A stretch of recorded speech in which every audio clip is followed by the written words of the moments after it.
Hello mga Mima, siya nga pala si Kesha Scarlett Diones, ang aming Little Miss United Nations 2023.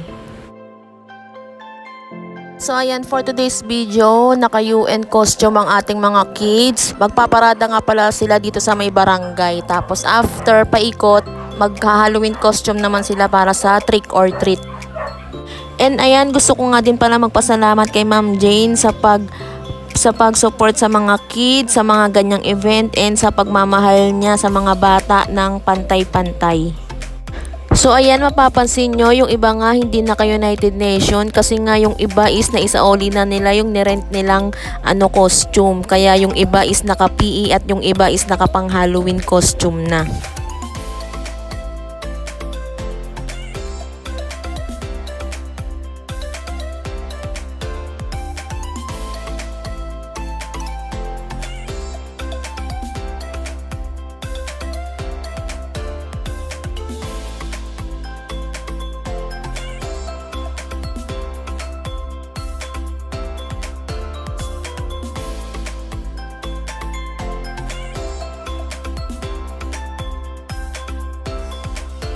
And eto na nga, inaayos na nga nila yung mga bata sa pila kasi pipicturan muna sila bago kami pumarada para naman meron silang mga kuhang magaganda.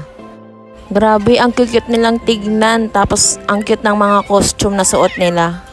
Aminin natin mga mamis, alam nating wala tayong budget, pero pagdating sa anak natin is nagkakaroon talaga tayo ng extrang budget para naman maging maayos at maganda yung costume ng ating mga anak.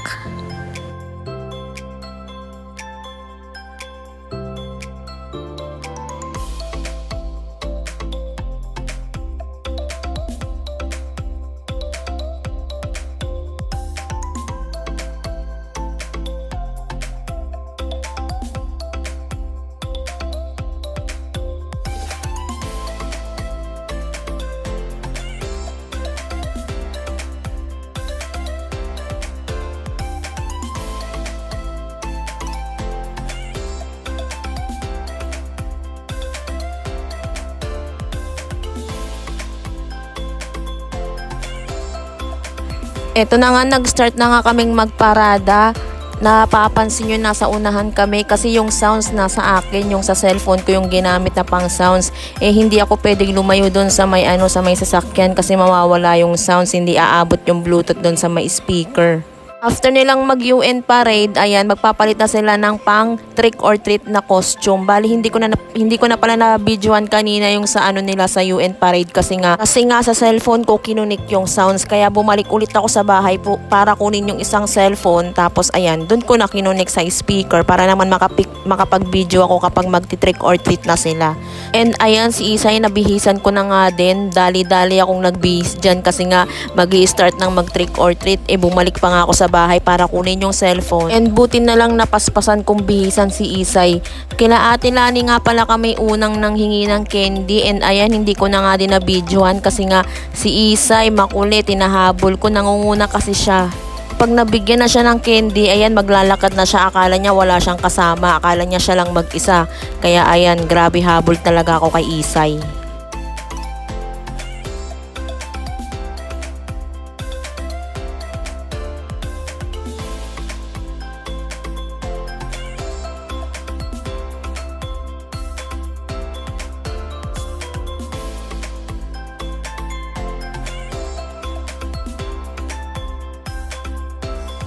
And eto na nga, ang cute ng mga costume nila. And ayan, si Isay buti nakisama at sumabay siya sa ibang classmates niya.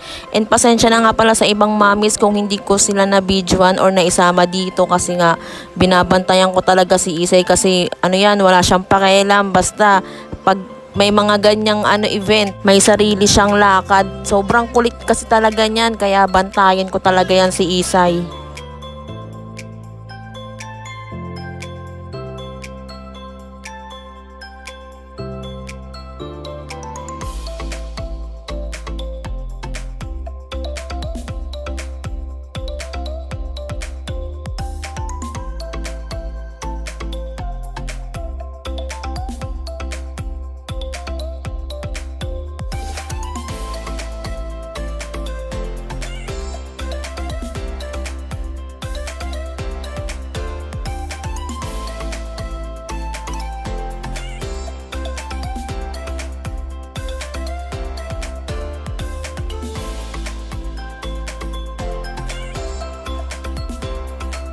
And eto nga, hihingi nga ulit sila ng candy. Medyo natawa ko sa part na to kasi nga si Isay, bibigyan siya ng bread pan tsaka candy. Bali, bread pan tsaka candy yung ibibigay sa kanya. Eh si Isay, ayaw niya ng bread pan. So ayun, candy na lang yung binigay sa kanya.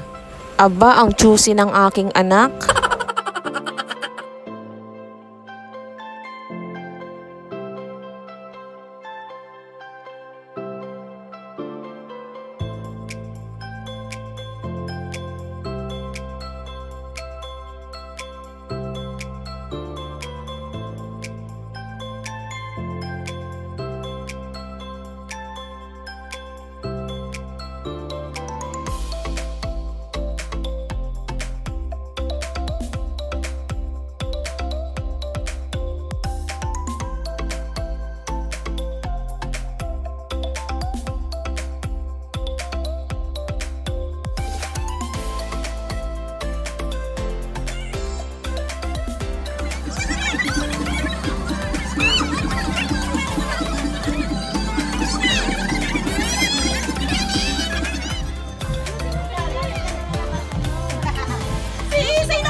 Eto nga pala si Maureen at saka si Yumi. Siya yung best friend ni Isay, ang kukumpleto sa Powerpuff Girls. Kaso si Isay may sariling lakad, may sariling mundo. Palagi na lang kapag may event na ganito, hindi sila kumpleto. Si Isay talaga yung nahihiwalay sa kanilang dalawa.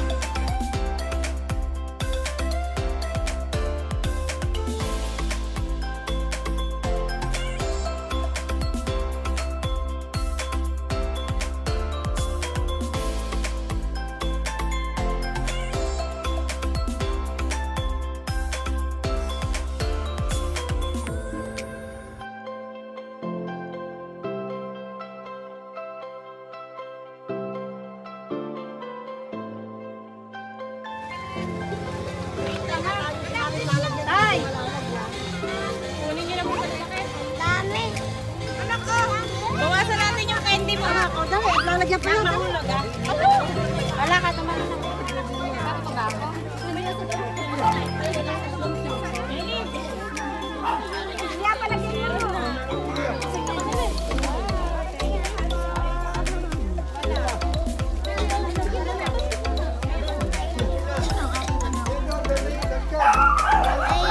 Ayun!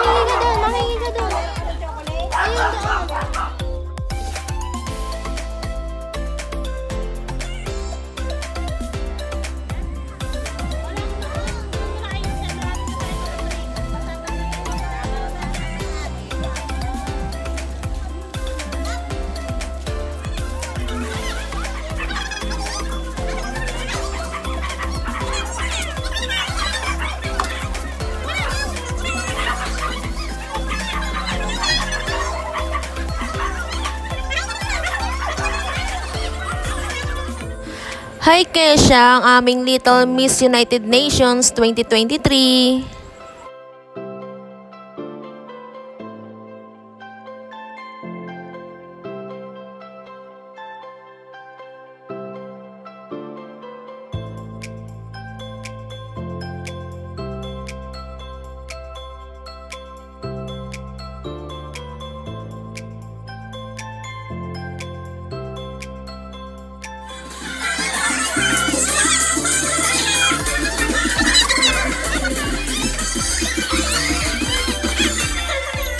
And ayan, tapos na nga sila mag trick or treat and sobrang thank you po sa mga nagbigay ng candy sa mga kids, super happy nila. And sa mga mommies, proud na proud ako sa inyo dahil hindi nyo sila iniwan, sinamahan nyo sila mula umpisa hanggang dulo. Kahit na yung iba nagtatrantums na, medyo makulit na at ayun nga, naiinitan na rin. Proud na proud ako sa inyo kahit nung nag-UN tayo, yung United Nations dun sa may court, talagang todo support kayo sa mga kids. Syempre alam nating anak natin sila pero syempre yung iba din talaga is hindi kayang i-afford yung ibang bagay na kaya nating i-afford katulad ng mga costume, ganyan. Kaya proud na proud ako sa inyo. And ayun lang, dito ko natatapusin itong video na to. Salamat sa mga tumapos ng video na to. Please like and subscribe. And see you on my next vlog. Thank you!